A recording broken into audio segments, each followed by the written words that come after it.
class is called Does Knowledge Change Behavior?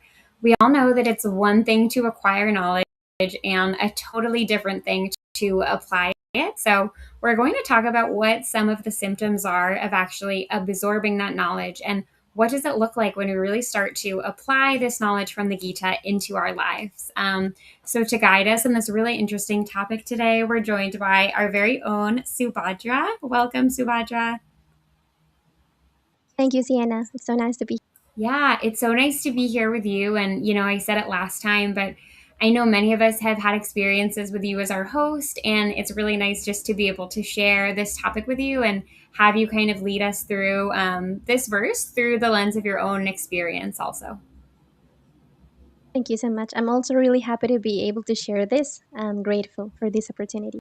Yeah, we're really grateful as well. So, whenever you're ready, we can get started for today.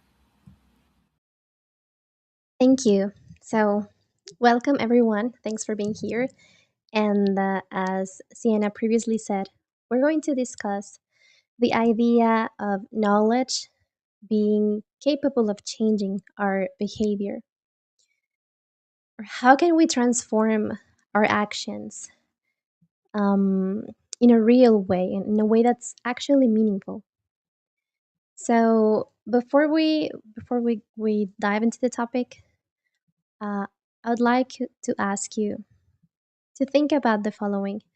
Like, have you ever learned something that completely changed the way you act? That it's not just, let's say, simple knowledge or something that you've learned by heart, only you just memorized it for an exam, for a presentation, but actually something that transformed the way you understood this world. So we could think of many examples. I don't know, maybe learning how to drive or becoming a parent when you enter university. And I'd like to give a personal experience in a few minutes about this. Or maybe when you receive professional training, does this or has this changed the way you see the world?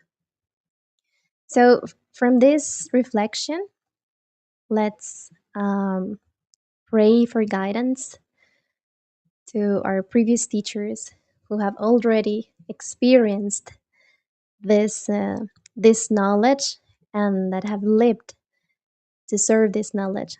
Let's pray to them for guidance and so they can allow us to enter this topic. And whatever I might say that's actually enlightening for you or that actually serves your spiritual path is because I've heard it from my previous teachers, and I apologize if my understanding is limited and not perfect, so I will try to share as much as I can from my own experience. So let's start.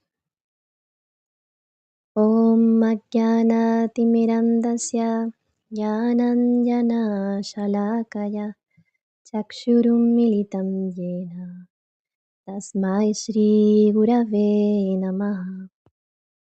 Namam Vishnupadaya Gauraprestaya Bhutale Srimate Bhakti Vichar Vishnu Goswami Namine Radha Krishna Namarasa Ashwat Pracharmadine Shri Bhakti Siddhanta Dhara Dakshane Prabhave Nama Sarvopanishado Gavo Tukta Gopalanandanaha Vartavatsa Sudhir Bhuktam Tuktam Gitamritam Mahat. Well, that being said, we can then jump to the verse. We're going to read the verse first. So we're in chapter 4, verse 41. And Krishna is explaining to Arjun, Yoga sanyasta karmanam jnana sanchinna samshayam atmavantam na karmani nivadnanti dhananjaya. Therefore, one who has renounced to the fruits of his action whose doubts are destroyed by transcendental knowledge, and who is situated firmly in the self, is not bound by works, O conqueror of riches. So in this verse, Krishna is actually explaining Arjun what's the fruit of establishing oneself in transcendental knowledge. In previous verses, he made a contrast explaining when we lack this knowledge, how we behave when we lack real understanding of life, which is this transcendental knowledge Krishna is explaining to Arjun. So now he's saying that one who has renounced the fruits of his action and whose doubts are destroyed by transcendental knowledge is not bound by works. But to renounce the fruits of our action and to destroy our doubts, we need a certain kind of knowledge. It's not just simple information, it's not just any knowledge, but it's something that actually um, transforms or switches the way we see and understand life. Something that completely changes our understanding of the world. So that's why I decided to make that the main point of this class. So, in my experience, I think everybody has gone through different stages when it comes to faith. In my case, and I've also heard this from other fellow devotees and friends, people who um, have have had some kind of interest in spirituality. As kids, we received a lot of, let's say, religious instruction from our families, or let's say we received a certain type of religion from tradition and culture, depending of our context. And because that knowledge, that religious path that we learned from our relatives was not, um, let's say, deeply based on philosophy, or even our own relatives didn't have the answers to many questions we might have had at that moment. In many cases, the answers to the most important questions of life, those are those whys that sometimes come to our minds. We couldn't find those answers in that religious path, and most of the time, in my case, the answers were like, okay, just because that's the way it is. Because actually, people, when we follow a spiritual path, sometimes we can restrain ourselves from having doubts and asking questions, which in our class, the previous class we discussed, is very important to have doubts, but it's also important to know how to address them, and who address who to address these questions. So anyway, so because we cannot find deep answers in this spiritual or religious path we're following, it might happen that we stop having faith, or that our faith eventually fades away. And it was my case when I started college. So I think for many of us, college has been this point where we started. Of course, we've been walking this path with lots of doubts about what life is, and how to act. What's that I'm supposed to do? I have so many desires. I want to be happy. I want to enjoy many things, but there are also these many obstacles in society, and there are different kinds of people, all sorts of friends who show us different paths we could follow. But at the end, so we're not sure about what to do with all of this. And when I came to college, um, I stopped believing in God, because it's stopped making sense to me that this um, God, my grandmother or my mom, who were raised in a Catholic house, believed in. Because the world seemed to work pretty differently, and it was not easy to see any clues of the existence of this God, right? So when I entered there, I started to understand the world differently, provided the whole context that university gives you. Um, where when we start studying a career, we are taught that this scientific method is important and is the way we should try to understand the world. So I don't think there's a problem with that, but I think it lacks many human dimensions. And even though at the beginning I thought, oh, okay, this is great, I think that now the world makes more sense when we try to understand it from the perspective of science and academy. Although there was this thought, eventually I realized that it, it, it didn't make me satisfied, didn't make me completely satisfied. So maybe I think this perspective lacks other dimensions that go beyond logic and that are related to emotion and desire, and also the need for spiritual fulfillment. Anyway, um, the point is that I started to think differently from the whole context I received. So now this Bhagavad Gita is, we could think of this Bhagavad Gita as the way Krishna is invited Arjun to transform his consciousness. At the beginning of the Gita, what doubts did he have? We also, I remember we discussed this in the previous class we had together. He was confused about so many things, like his duty, the consequences of his actions, family obligations, sins, or the fact that he would not be able to enjoy the results of participating in this war if he killed his relatives. And he even said that he would rather live as a beggar. So he also questioned what his real purpose was.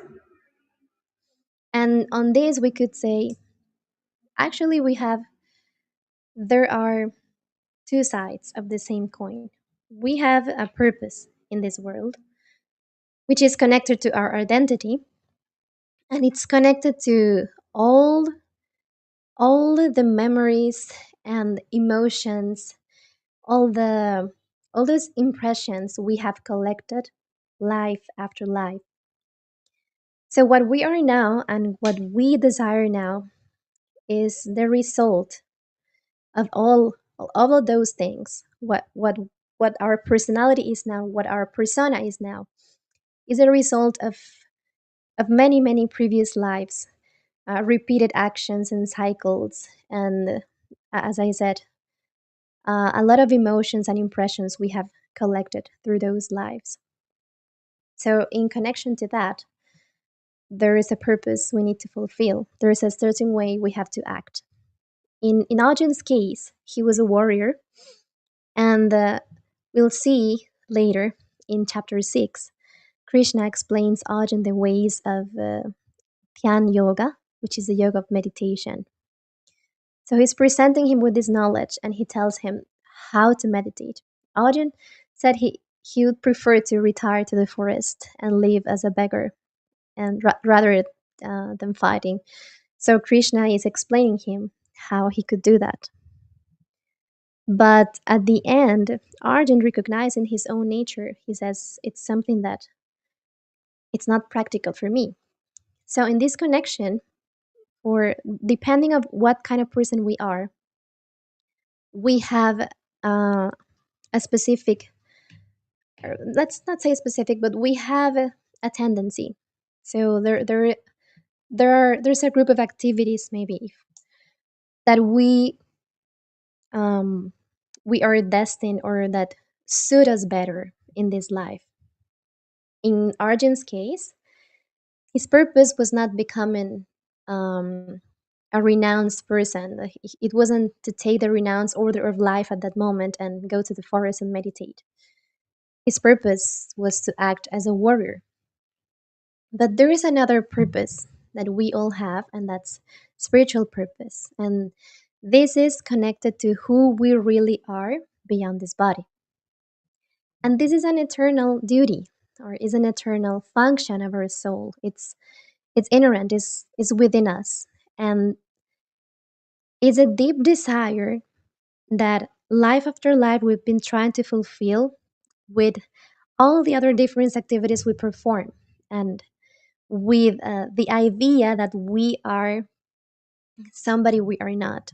But is this deep desire to connect deeply with the source of love, with the source of everything, with God, that is pushing us toward different directions. And just like Arjun, we received different types of knowledge in life.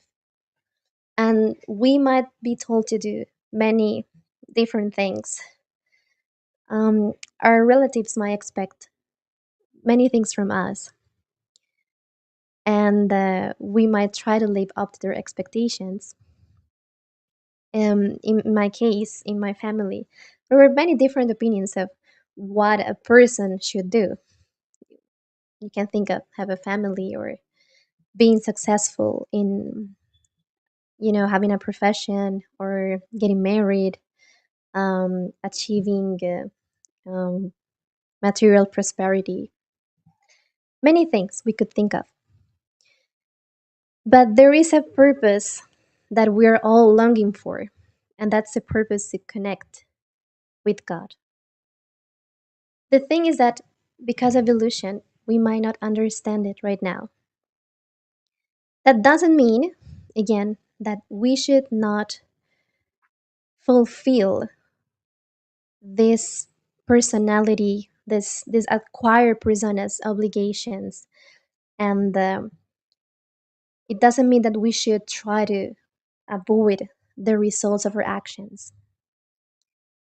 It's about something that we also have discussed many times with Simon in previous classes, and it's is not action but the consciousness with which you act. So Krishna teaches Arjun, you cannot stop acting because the problem is not action itself but attachment. So if action were really a problem, why would Krishna tell Arjun to act? Because in the Bhagavad Gita he invites him to act. He invites him to fight, to go ahead and perform his duty. So, as I was saying a moment ago, Arjun has received a lot of knowledge. It's not that like he's not a learned person. He's educated. He has knowledge of many things. He knows Dharma. At the beginning of the Gita, he was telling Krishna good reasons why it was not a good idea to fight, and these were all based on Dharma. So if Arjun had this knowledge, then why was he in this state of confusion? So, in the same way, we might get a lot of knowledge in this life, which is actually not useful to fulfill the purpose that we are longing from deep inside. So, Krishna, when he says in this verse, he says, whose doubts have been destroyed by transcendental knowledge. As I said before, he's not just talking about any knowledge you can get, I don't know, when you're starting your career, and which might be useful for material purposes. But in this case, Krishna is trying to transform Arjun's understanding of the world, or at least in this moment when Arjun shows his his confusion and he's showing all of this um, vulnerability.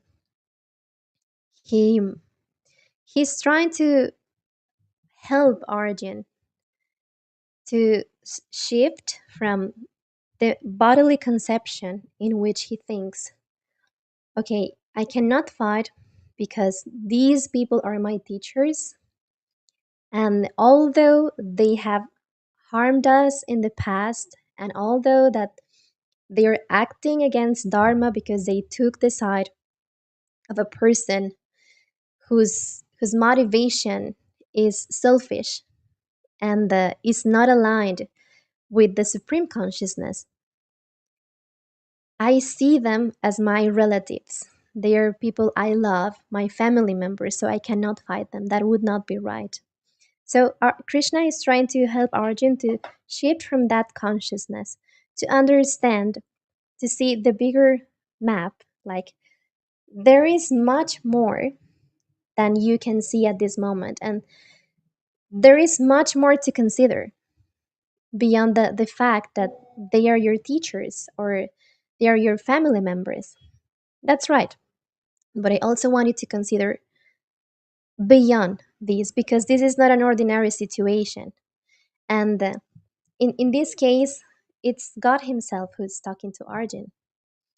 And there is a bigger purpose to all of this. So Krishna starts um, from chapter 2.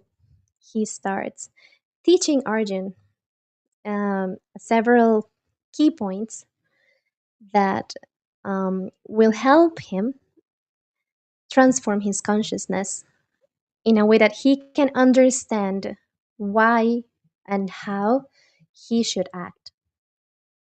So, um, to review a little bit of that, in chapter 2, he teaches him knowledge of the self.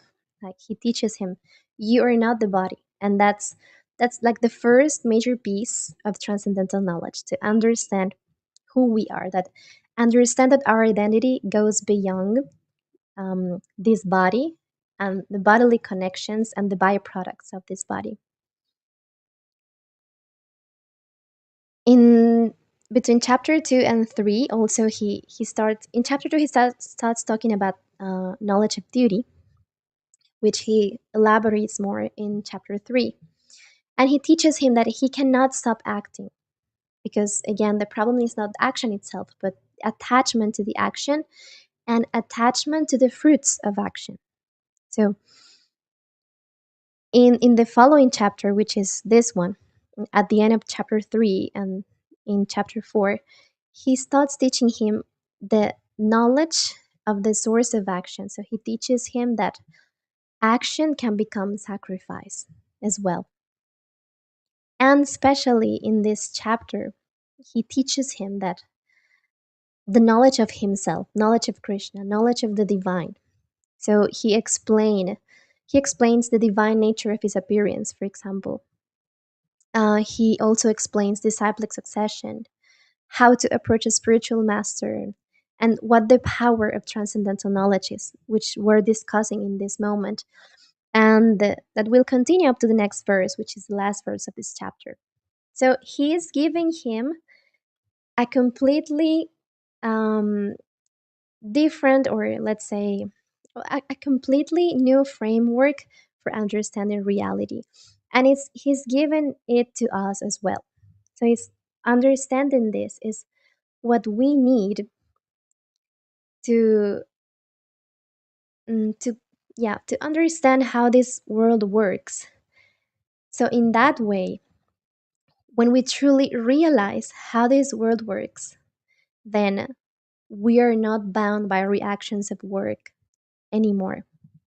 So that means that in the future, we don't have to come back to this world to pay for what we've done previously, or to enjoy the results of previous actions, because those actions, if we perform actions with complete knowledge, complete transcendental knowledge, then they won't generate um, new results that would bound us in the future and make us come back. So, what is important that we realize? First of all, we're not the body, and this is the most important one, because it's like the root cause of our entanglement here, because we perform daily actions just based on the consciousness of our body. We're doing this because it's important for our body, because we need it in order to have a healthier body, or in order to have a more beautiful body, which is not bad if it's still in our mind tendency. If it's a need at this moment, that okay, I have the need to feel satisfied in this world, I think it's important that we still do it with measure. We have to take care of our body, but it's also important to start developing the thought that it's not just because I'm this body and I want it to be more beautiful, or I just want it to be more yeah, healthier because this is who I am. But I'm doing this because I need to have a good body in order to be able to attain or achieve higher goals in this life. So I need to take care of this body properly, because it's the body God has given me to walk through this path. So it's important to have a healthy body, a healthy mind, in order to have a good spiritual practice. So the less disturbances our body causes, more committed to um, spiritual practice we can be. And disturbances are not only in, well, like illnesses or a disease. No, also this need to improve our bodily condition or improve our beauty. It also causes a disturbance in our mind. So we should try to find balance between these two, because that way we can start, you know, um, trying to cultivate this seed of, I'm not just doing it for the body because otherwise I would die, but because it is important to have a good body to walk the path of transcendental knowledge. And on this, we've heard many stories of renowned saints who just they were in a stage of their spiritual path in which they didn't care for the body anymore the way we do. But this is a stage of spiritual practice that we cannot imagine, and we should not try to imitate. So we should understand where we are in this moment and act accordingly, but always trying to find a balance, and always trying to cultivate this thought that we as human beings have a great opportunity to develop spiritual knowledge and to develop a relationship with the divine. So in everything we do, just try to remember that higher purpose that's behind everything. Then that takes us to the knowledge of duty. So I know I'm a soul, I have the thought in my mind. Maybe I cannot completely act as a spiritual soul because I'm still bound by this energy. This is also God's energy, and is in this moment is stronger than us, and we cannot control it. Only God can control his own energy. But what we can do is take little steps toward spiritual realization. So we cannot stop acting, but with that consciousness, it maybe just be a, a tiny drop of consciousness that we are spiritual souls. Then we continue acting. But eventually, it's important to realize that um, these actions are not actually performed by us. As spiritual souls, our activity is connected to spiritual actions. Everything that connects us to the divine is real activity for the soul. Everything that's done with transcendental knowledge, based on transcendental knowledge, the, everything that actually gets us closer to God. That's the real activity of the soul. But what we do with our body and even with our words when we're not connected to the divine source of everything, that's done by this material energy. This is That's why there is a verse in which Arjun asks Krishna, what's the reason why, even though I don't wish to do something, I don't want to do something, I still do. It's like I'm being pulled by something. So Krishna explains him, that's lust. Your desire is powerful, and that bounds you to this energy, and you start acting in a way even if you don't desire it, even if you don't want it. So this body is controlled by the different energies of this world. So even though the soul does not want to perform certain activity, even though the soul actually doesn't need food or sleep or doesn't need to go to the bathroom, we still perform all those activities because our body is being controlled by this energy. There is a nice reflection I heard from a great teacher who's not with us anymore, but he said, it was like the last moments of his life, and he said, like, I can understand now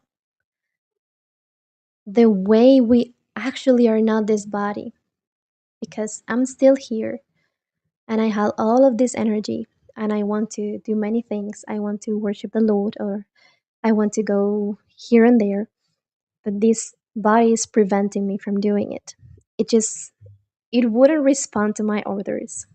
So sometimes these hardships, or these difficult moments are like actually great opportunities to realize this knowledge, because we hear it many times. We need to hear it many times because we forget this easily.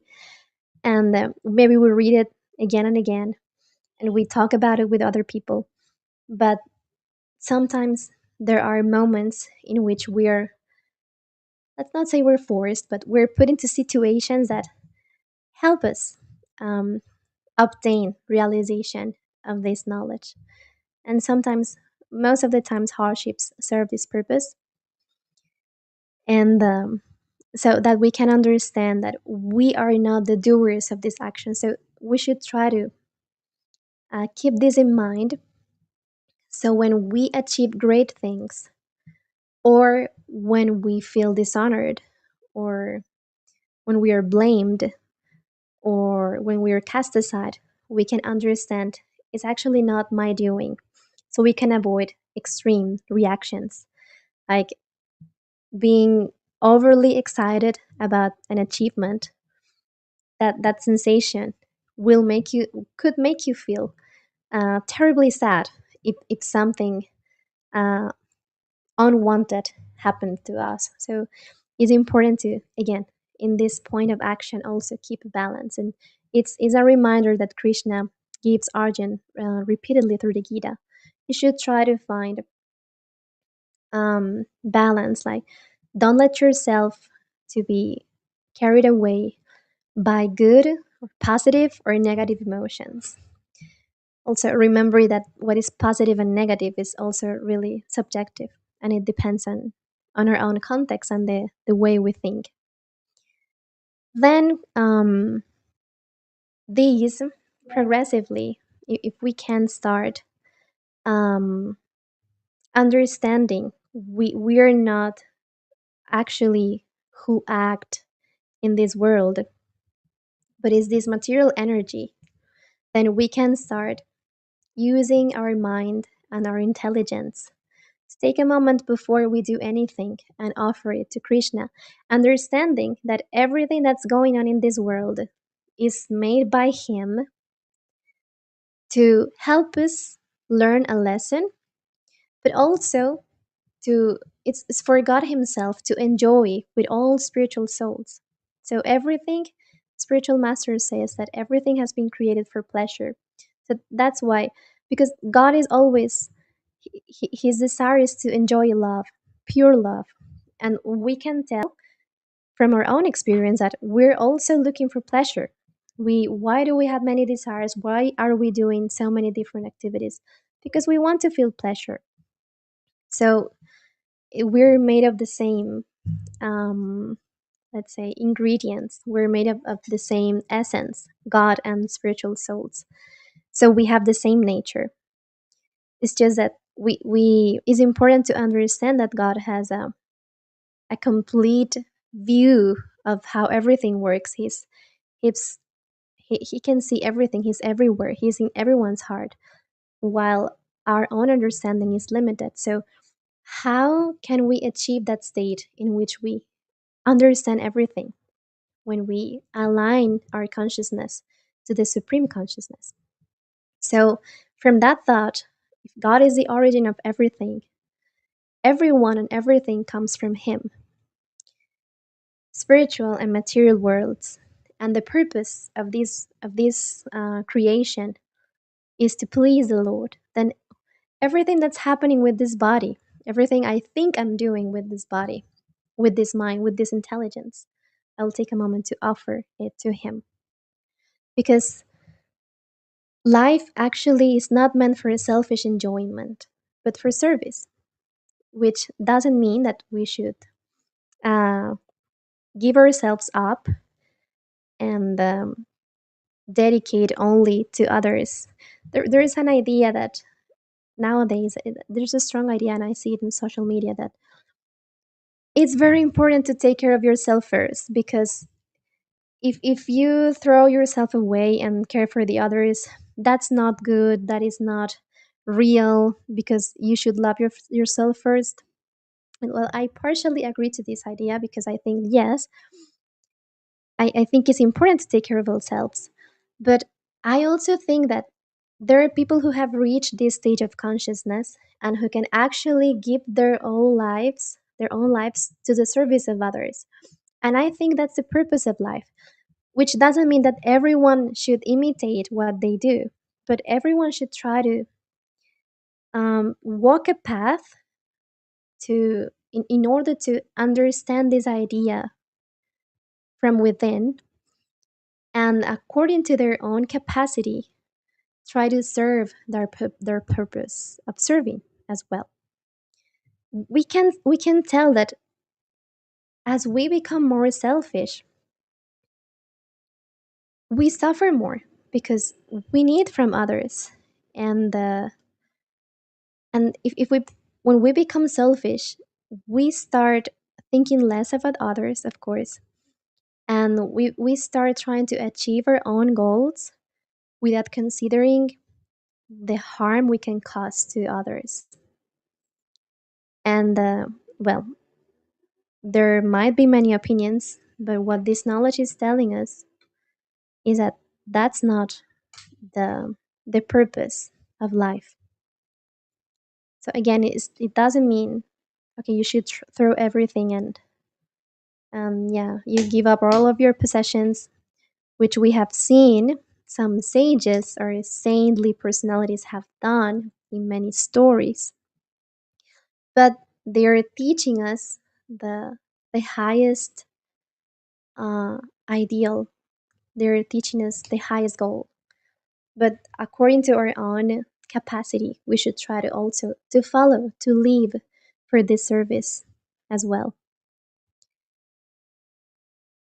And we can see that acting only out of personal gain is what actually brings lots of problems to this world. And as an example, we have our um, those who rule this world, um, those who are in charge and leading countries and people, acting for personal gain. Um, Some could say that it's maybe the interest of a nation, but who can decide what's the interest of a whole nation, which is completely diverse? And the bigger it is, more different people there are. But still, we can see that they try to reduce the concept of national interest to their own personal interest. And there was something I was going to share with you in this, but I just ran away from my mind. Well, yeah, we can see how this selfish behavior is what causes suffering, causes a lot of suffering to others. But cooperation actually can lead us to build a better society. And having a nice gesture, being kind toward others, I think it's really important.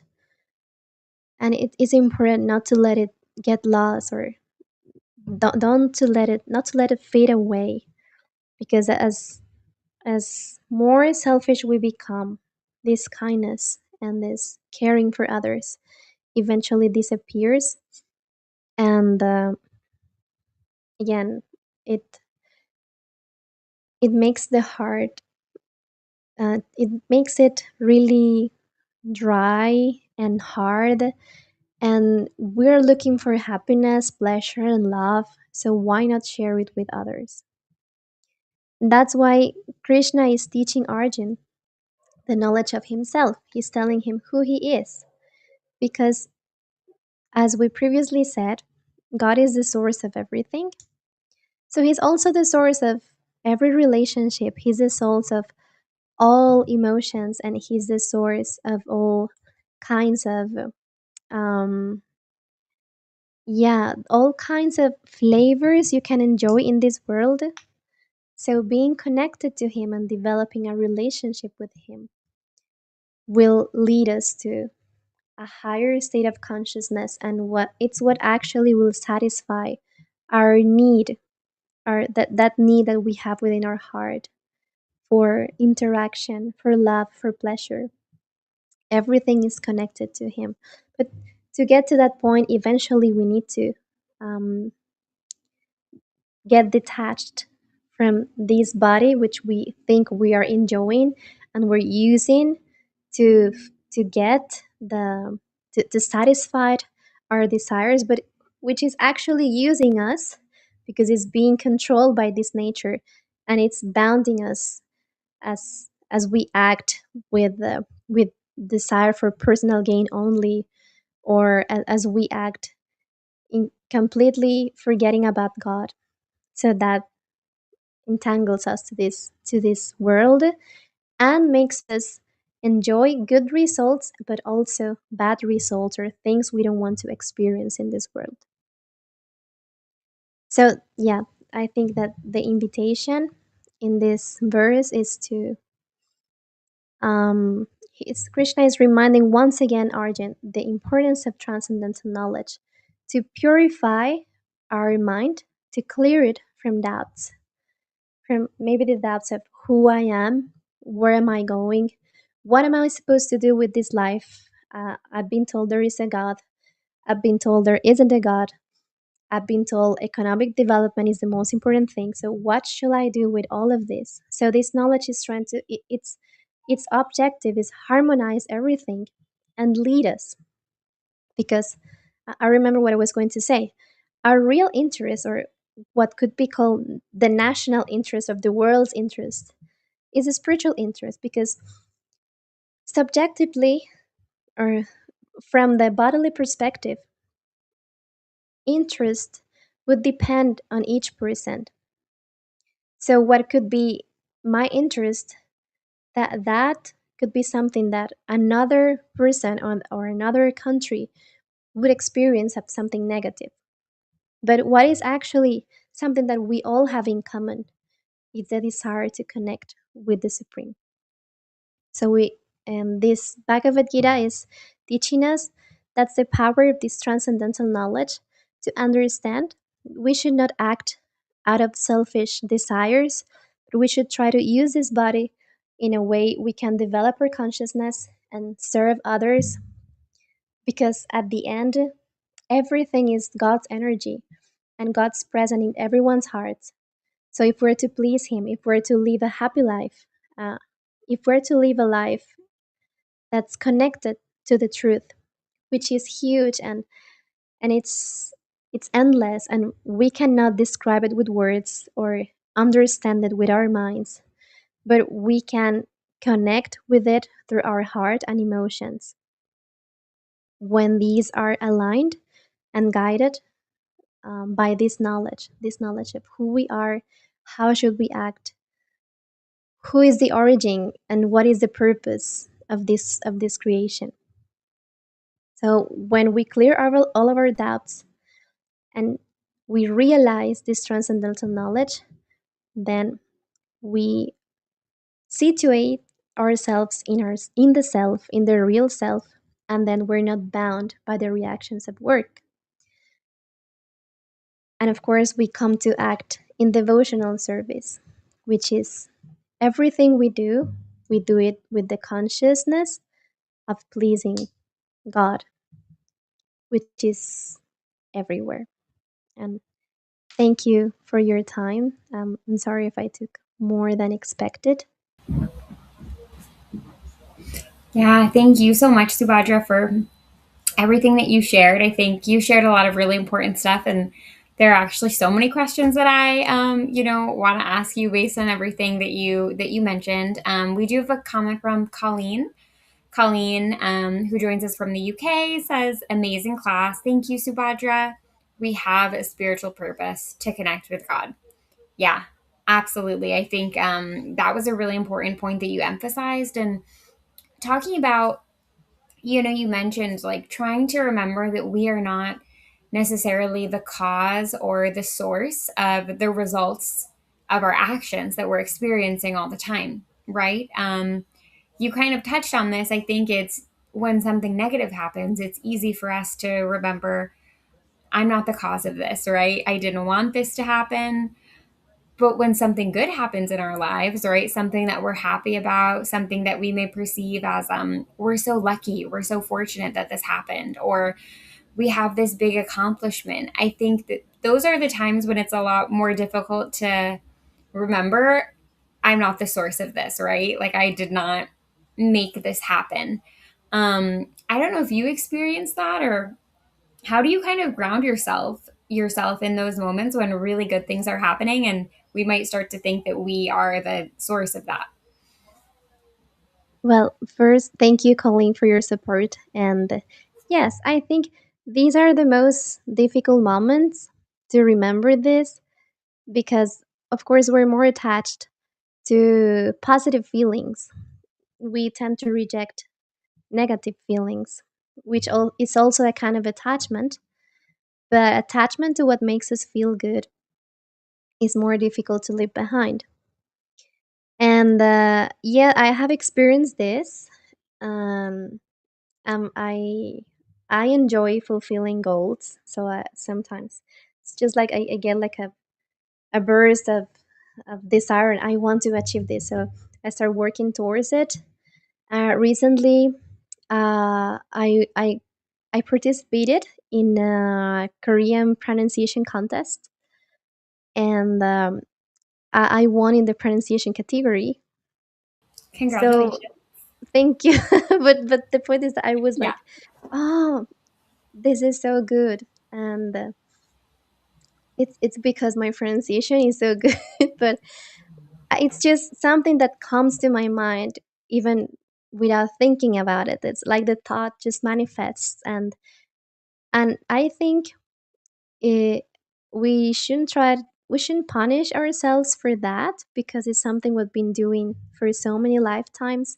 But now that we know this, it's important, I think, to take a moment when that thought comes to reflect on it and say, in my case, what I try to say is that I've received these gifts from from the Lord, because when we read Krishna's pastimes, we realize that he was expert in doing so many things. So he went to Gurukul, which is school, Vedic school. So he mastered all 64 arts that were to be learned in that Gurukul. I don't remember how long it took him to do it. But the point is that because he was God, the source of everything, he's, of course, he's the source of all qualities.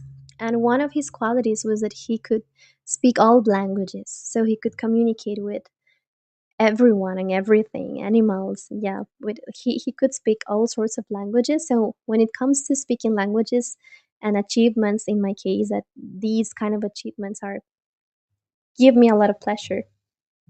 I try to remember when this thought comes to my mind. I try to remember, but Krishna is actually the source of this gift. So I've just received them through in this body. And I don't know if I have had them previously. I don't know if I take birth again, if I will have them. So I'll try not to feel proud of it as and my own achievement, but try to think this is something that has been given to me. In the process, you made me remember.